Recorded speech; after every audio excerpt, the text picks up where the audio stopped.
other interesting business news, you have Volkswagen to fix the GTI EV name, but still won't give us what we want. Spoiler alerts, because of government interference, not free market. Now, this is brought to us thanks to The Drive, specifically the writer Beverly Baraka. They note that, quote, VW realizes people want the GTI name, not GTX, on electric cars. Now, again, GTI, legendary name. Now, Beverly says, quote, well, that didn't last long. I hope you weren't attached to the idea of Volkswagen changing its iconic GTI name to GTX for its electric cars, but really you weren't. And just like Mercedes moving away from calling their EVs EQ something, VW has realized the changing decade-old naming conventions isn't the best way to get people accustomed to electrified lineup. Which, yeah, again, stop. Come up with something creative. GM, I mean, a lot of these companies do the same thing. You have the Ford Mustang E-Mach, which is a bastardized cousin that has nothing to do with the original Mustang, except they ripped off the logo. Well, they own it. They didn't really rip it off. They took it and they reused it lazily. Now, they note that, quote, in an interview with Autocar, Volkswagen COO Thomas Schaefer confirmed that the GTX name will be dropped from the future of EV models as the brand expands its electrified lineup to include GTI and R vehicles. GTX is a performance brand of the MBB platform, but will work our way back to GTI and R in the next products going forward. Announced in 2019, GTX was a new sub-brand meant to differentiate electric ID models. The X in GTX was a distinction that the vehicle had a dual motor and all-wheel drive, but intent and execution are two different things. And with the introduction of single motor ID GTX, the meaning of the X went out the window. Which, I don't know, just visually, just looking at a couple of these pictures of the EVs, they look just disgusting to me. You know, that dropping a performance spec before it has time to gain traction sounds easy enough, especially with the GTI and R nomenclature already waiting. Amber Ice Air Duchess, of course, is going to get a little complicated, which they continue to say. Schaefer acknowledged the importance of maintaining the performance legacy of GTI and R, but admit it's not black and white as he'd like. The question is, how do we position GTI? GTI traditionally was a performance front-wheel drive.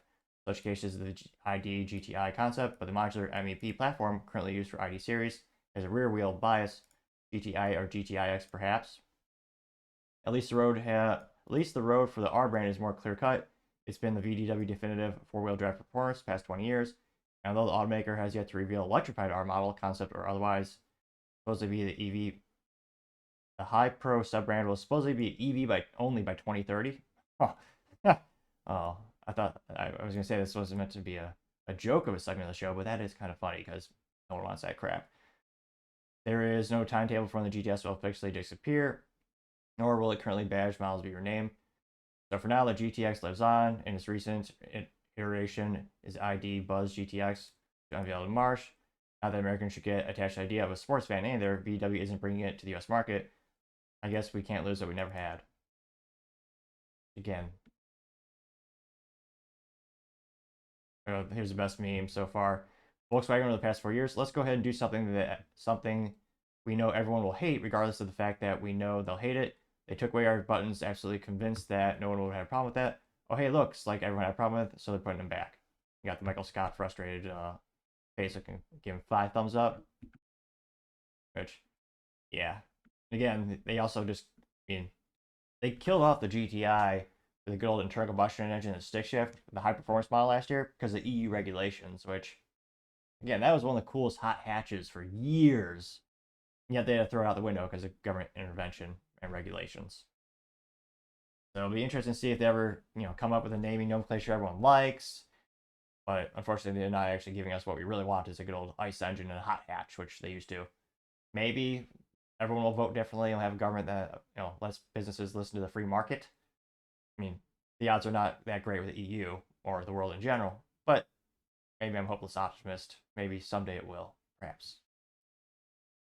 Thank you, everyone, for taking the time to tune in. Again, trying to get to 4,000 subscribers by the end of the month. So if you could click that button, I'd greatly appreciate it. Also, leaving a thumbs up, thumbs down, or comment is a great way you can give me some additional feedback, letting me know how I can make the show better and better. Lastly, don't forget to take time to tell your family, tell your friends, tell your coworkers, heck, tell your enemies, tell anyone and everyone. Just stay safe, fight the good fight.